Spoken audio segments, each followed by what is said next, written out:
que no son disparos, pero que siguen, que es una política que sin embargo sigue y al parecer va a seguir matando por mucho más tiempo.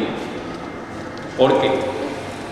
El cuadro de desesperación, angustia y temor que hay en el día de hoy, ese cuadro ha dejado mucha gente en el camino, mucha angustia que se ha convertido en gente que fue y que ya no es, más allá de un recuerdo. A todo eso nos ha conducido este periodo sin disparos, pero con disparos mayores. Sí, te voy a proponer algo. No, yo sé, sí, para proponerte algo. Yo tengo 4 candidatos que fueron para la defensa, para ver si traigo yo al general Ramírez, que él estudió en la universidad.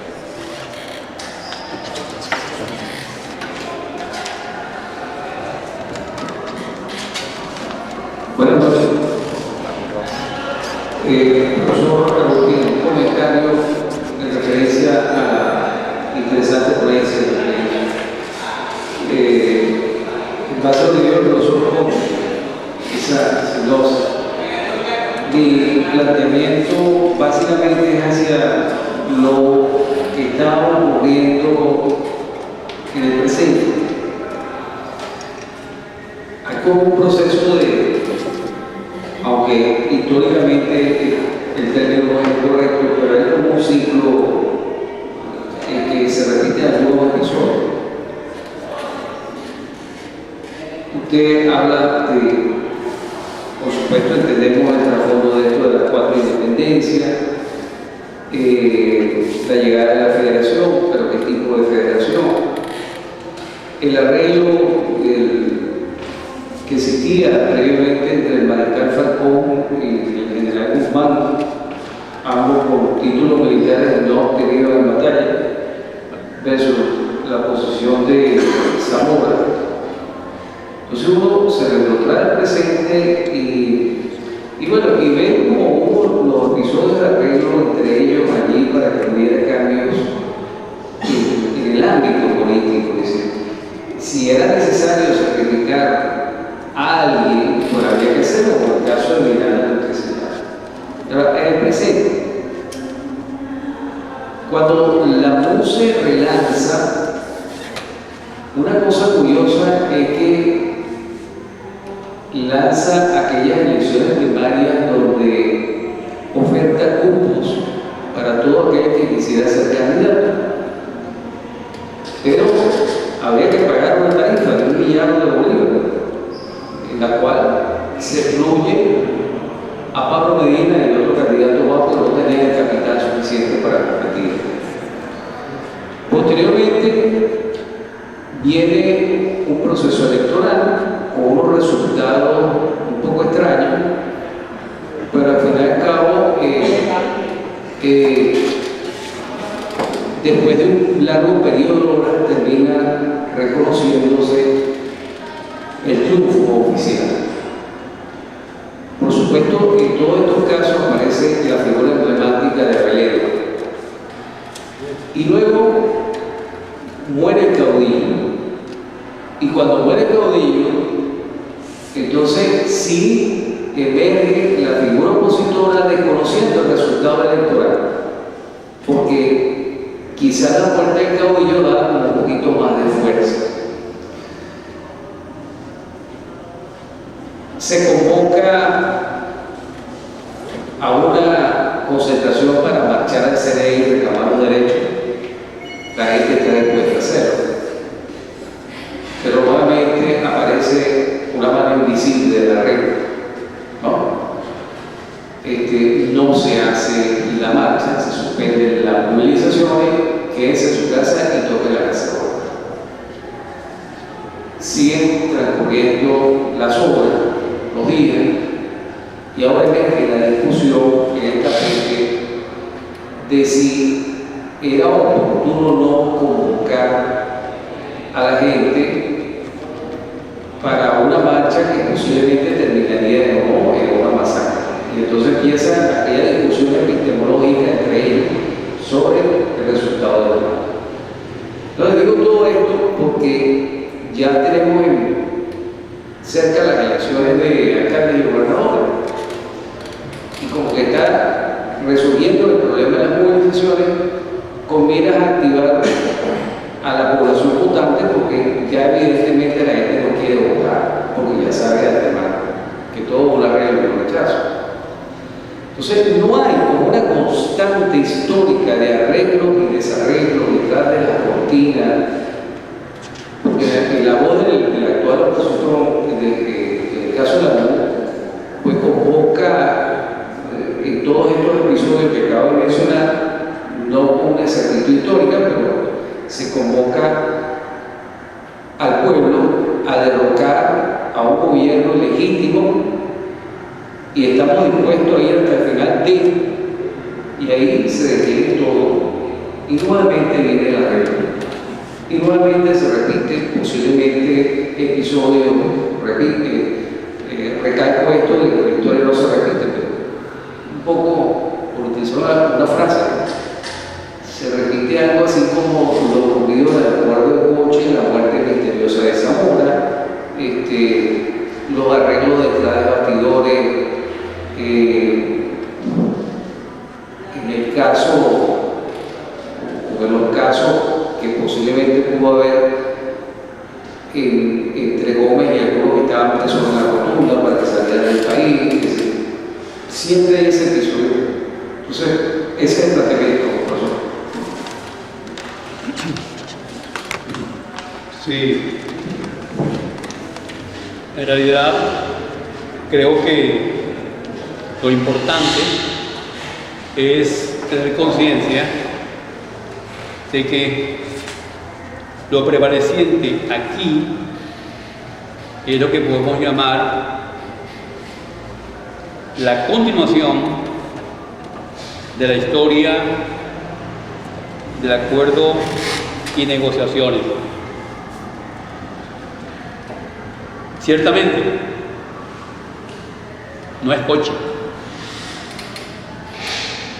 El primer acuerdo de negociación o la historia de acuerdos y negociaciones hay que buscarlo en el periodo que va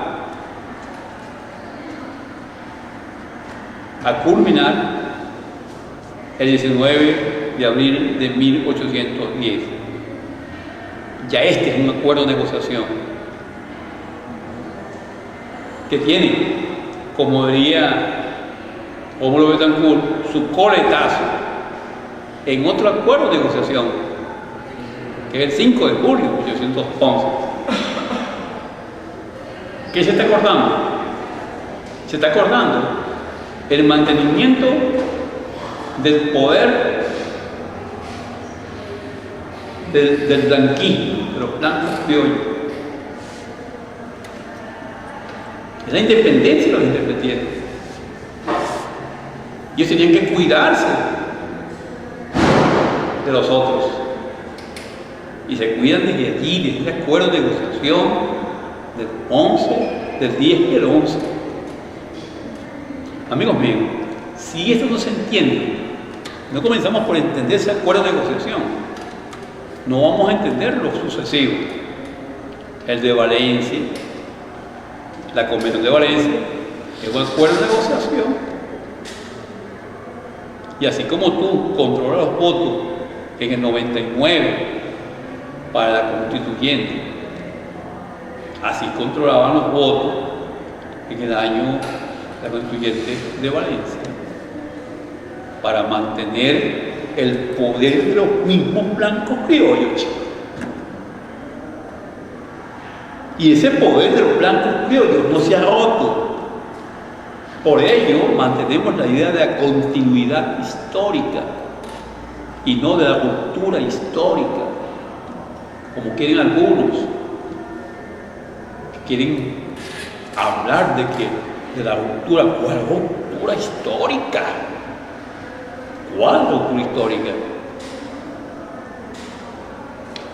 Claro, alguien puede decir, no, pero no puedes decir que todo fue igual. Yo no estoy diciendo que todo fue igual. Yo estoy diciendo que esencialmente se han mantenido los poderes de dominación. Simplemente han variado las formas de dominación. Claro. Y han variado las formas políticas e ideológicas.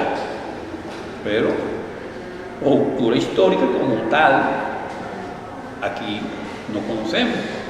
De modo que cuando vamos al día de hoy y vemos el 14 de abril,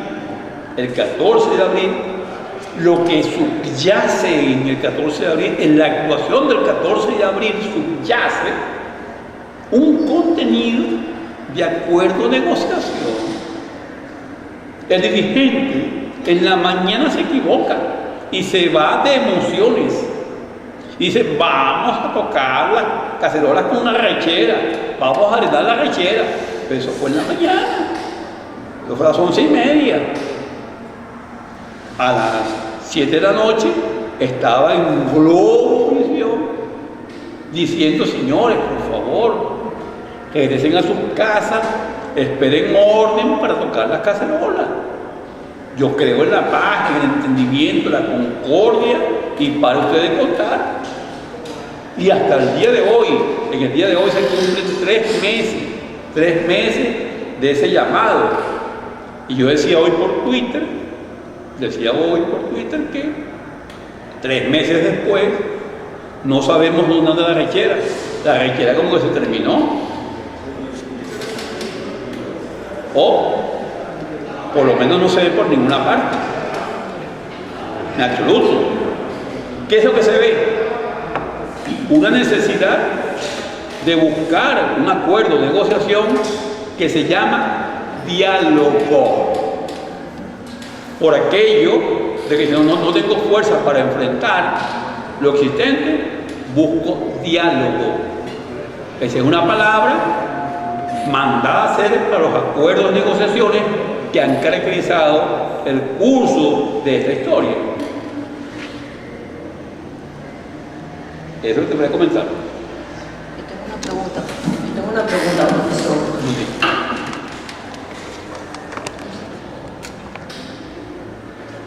Después del bello paseo que nos ha dado por toda la historia, el cual cuadra todo está muy claro, pero hay un elemento que a mí que me falla, que no lo veo dónde está. Entiendo que en Venezuela la colonización fue principalmente por la Iglesia Católica, porque si bien aquí llegó Colón, a quien dejó fue, tenemos la religión que de allá se origina. Y después de esta colonización hemos vuelto a hablar del papel de la Iglesia Católica en todos estos eventos de negociación, de diálogo, de guerras, de ventas de personas, de crímenes, de todo eso. No sé, como que la Iglesia está fuera del contexto, fuera del análisis. Y me gustaría ver cómo metemos esa pieza en esta historia, porque la Iglesia siempre ha tenido mucha importancia y la sigue teniendo. Fíjense que estamos buscando que la Iglesia medie en estas circunstancias. Simplemente esa es mi duda, mi inquietud. Sí, dos cosas. La primera es en relación con esto que se llama, o que algunos llaman, colonización. Nosotros no hablamos de esto, porque hablamos de invasión. Si la invasión tiene dos componentes, el componente militar apoyado en el componente religioso. Lo dijimos, lo hemos dicho. Espada y cruz, los dos símbolos. Espada y cruz. Bueno, la espada y la cruz han marchado juntos desde entonces hasta ahora. Y hoy en día, el Estado venezolano y la Iglesia episcopal están en diálogo. No con toda la Iglesia, con una buena parte de ella. Porque hay unos cuantos rebeldes allí que como que no creen mucho en diálogo, pero la gran mayoría de los poderes que tengo el día de hoy creen en diálogo. Bueno, de modo pues que ha habido, sino una unidad, por lo menos una relación entre Estado e Iglesia a lo largo del periodo histórico. En tiempo de Guzmán lo decía, a partir de 1870-76, comienza la separación del poder civil y el poder eclesiástico en Venezuela. La Iglesia, una fuente de riqueza en el periodo inicial de la invasión,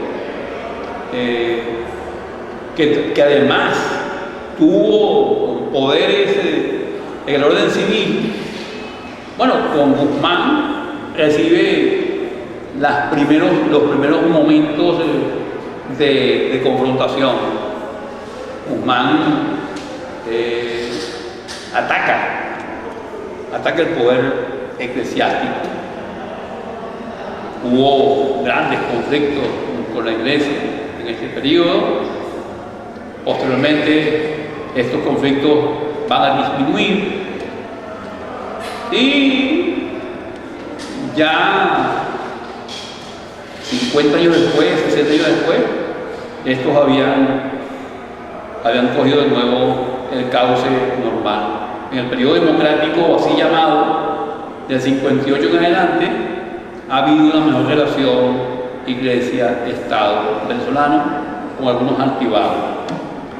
En sentido general, no, la Iglesia católica, al menos, no se puede excluir del análisis histórico venezolano. En la actualidad, sin embargo, ya hay que incluir otros factores religiosos.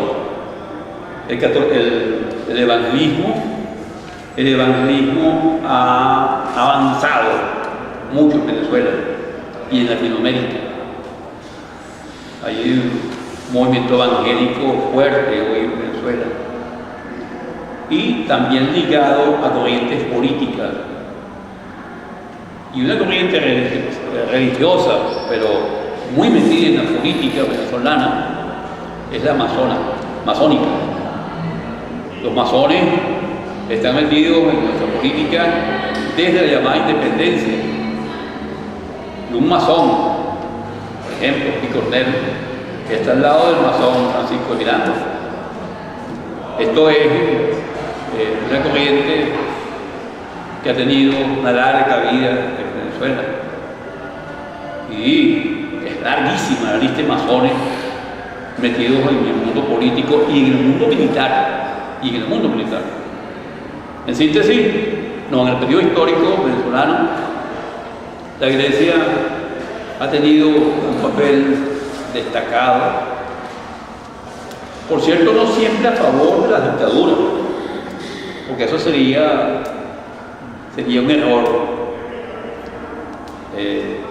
Este papel del Monseñor Arias Blanco en el perijimenismo, para señalar un caso, fue notable en cuanto a ejemplo de democracia y libertad auténtica. Y en el mismo periodo actual, uno ha conseguido actuaciones, inclusive en el actual cardenal, que han sido buenas, otras más discutibles, otras más cercanas al acuerdo, a la negociación, pero ha habido momentos en los cuales ha habido buenas posiciones. Alguna vez hablaba con uno de estos personeros del comando episcopal, como le digo yo, y les decía que seguramente podían incidir más en el curso del acontecer político venezolano. Y creo que en este momento esto se está haciendo, aunque no tenga la coherencia, la fuerza y el rigor mayor para los planteamientos. Creo que hay alguna dispersión que estoy observando. Y a veces por un lado va el discurso de uno y por otro lado el discurso de otro. Uno consigue con que puede haber en un momento dado una coherencia y que la iglesia venezolana podría ser un factor de contribución a nuevas visiones de la política y la realidad social. Vamos a ver, estamos en periodos en los cuales parece ser que se van a plantear unos cuantos cambios, inclusive a nivel de la iglesia. Señores, esto es todo por hoy. El próximo día.